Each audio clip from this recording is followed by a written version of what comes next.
Dari tanah Papua, saya akan tunjukkan kepada seluruh sahabat-sahabat yang ada di penjuru Nusantara bahwa kami, masyarakat Papua, akan senantiasa mencari bagian yang tidak terpisahkan dari Republik Indonesia.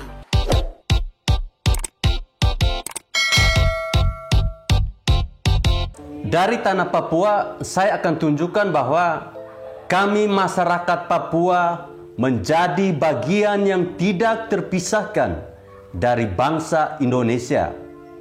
Itu adalah sepenggal kalimat yang disampaikan oleh Lukas NMB saat menyampaikan ucapan selamat datang kepada seluruh tamu yang hadir dalam upacara pembukaan PON ke-20 di Stadion Lukas NMB, Kabupaten Jayapura tadi malam.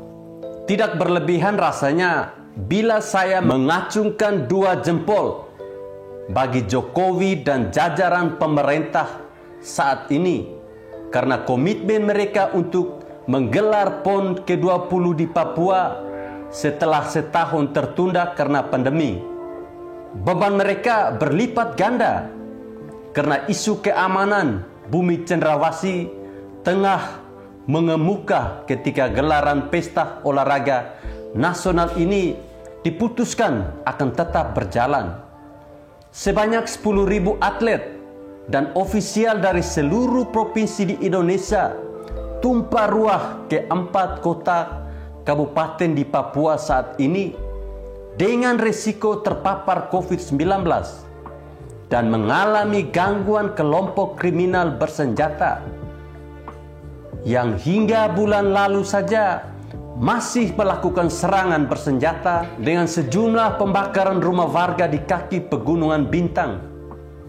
Mengundurkan apalagi membatalkan PON Papua seakan menjadi pembenaran bahwa kawasan paling timur ini sedang bergolak dan tidak cukup aman untuk membuktikan utuhnya negara kesatuan Republik Indonesia.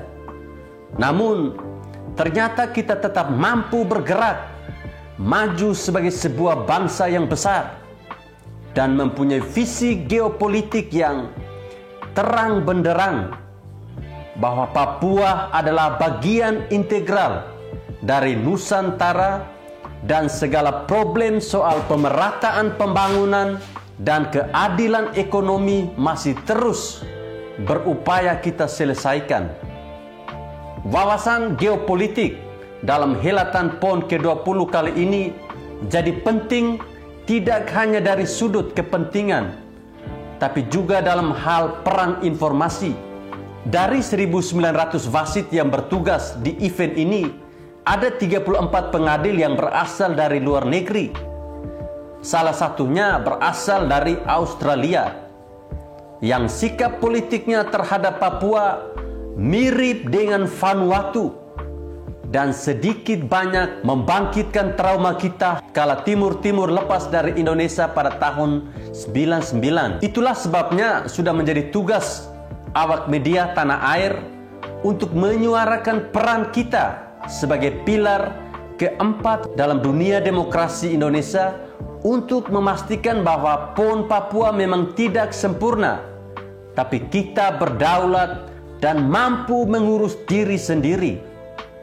Saat ledakan bom mengguncang Olimpiade Atlanta tahun 96, Amerika Serikat tetap menggelar event hingga selesai dan Presiden Bill Clinton mengajak warga untuk membuktikan teror itu tidak akan bisa membuat mereka takut.